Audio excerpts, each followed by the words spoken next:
The Ultimate Tennis Showdown, John, has some crazy new rules and adaptations to kind of make the game disrupt the game. That's what Patrick Mouratoglou wants to do. He says, we're going to disrupt the game, make it a little bit different. We're going to show you what some of these new rules are, John. And what stands out to you here?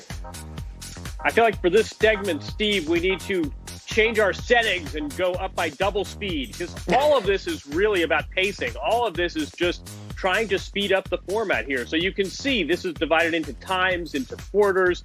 I mean, to me, it's that second to last item that really sticks out. I mean, the time is a bit of a gimmick, but the 15-second clock, I think it's going to be really interesting to see what the sport looks like when players can't bounce the ball 20 times, when they can't go to the towel every time.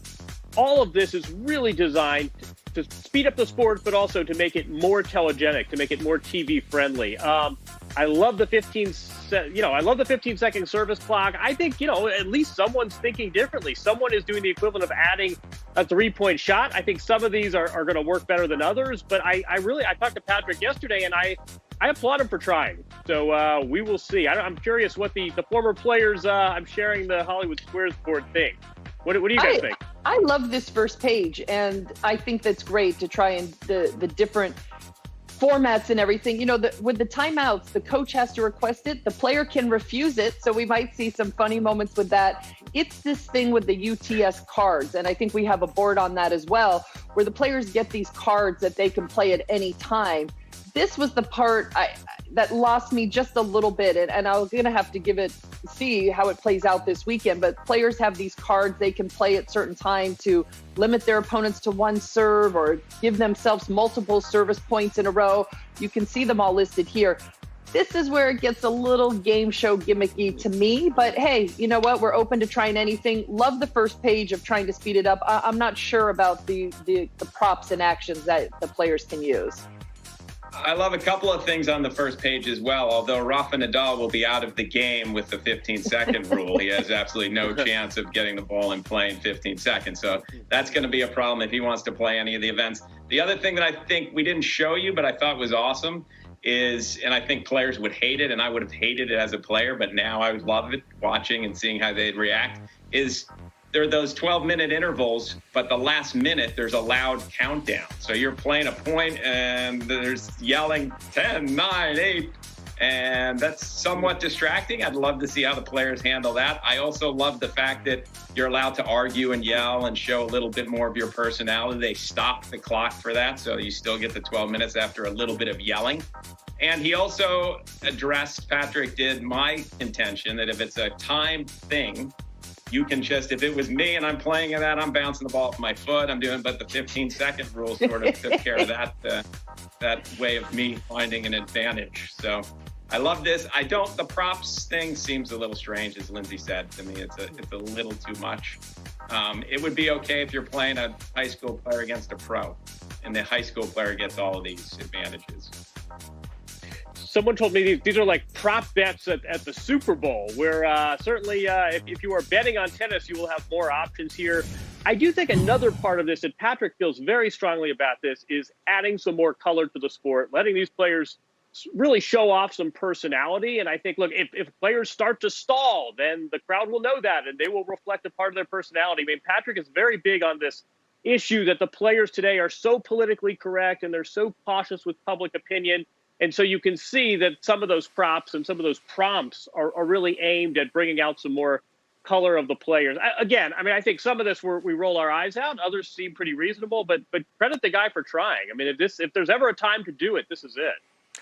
Ready Player One. It's like video game stuff. And plus, I know that the television executives are going to love this. 1 hour. Tennis is no longer a sport that can ostensibly go on forever at the Ultimate Tennis Showdown. 1 hour. We'll see it here on Tennis Channel Saturday and Sunday at 3 Eastern. Looking forward to calling those matches. John, we talked to Christopher Clary about the U.S. Open.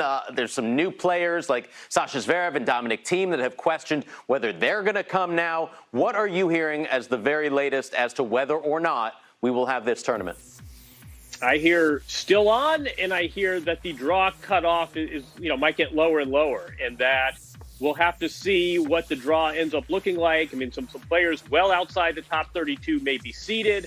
But again, I mean, I think there is a lot of political will to get this done. There is a lot of economic incentive to get this done. And again, for every player speaking out, there are other players who are all too happy to come and start their season. And if you've been looking at some of the photos from Serbia, it's a little interesting to see which players are practicing social distancing and which aren't.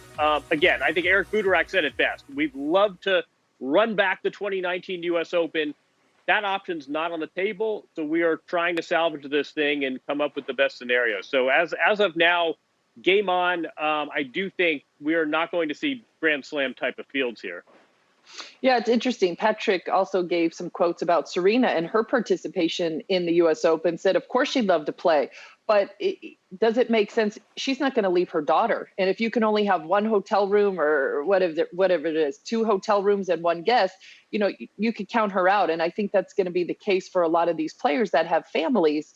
It's going to be very tough to potentially leave them for 3 or 4 weeks. Cannot see Serena doing that. I don't think she's ever left her daughter for 1 night.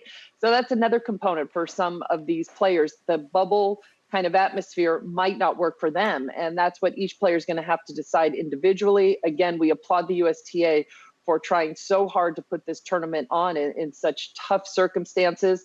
And I think time will tell, and we'll know in the next few weeks if we're going to see a U.S. Open or not. I wonder how important it was that the French Open sort of got a date early in the year. They sort of changed to this end of September date, and how much that hurts the U.S. Open and participation, because I think a lot of players are having that sense of, you know what, we're not quite ready. We don't want to go to New York. We don't want to go to hard court and then immediately get to Europe and play on clay. So a lot of those European players, which, let's face it, the European players are the top players in the world right now. There's not that many Americans, so they're just going to stay in Europe and play clay. That's going to make the U.S. Open a quite weaker draw than normal. And it'll be interesting to see. It's sort of like 1973 Wimbledon when they boycotted. The winner might have an asterisk next to his name if they do have the U.S. Open.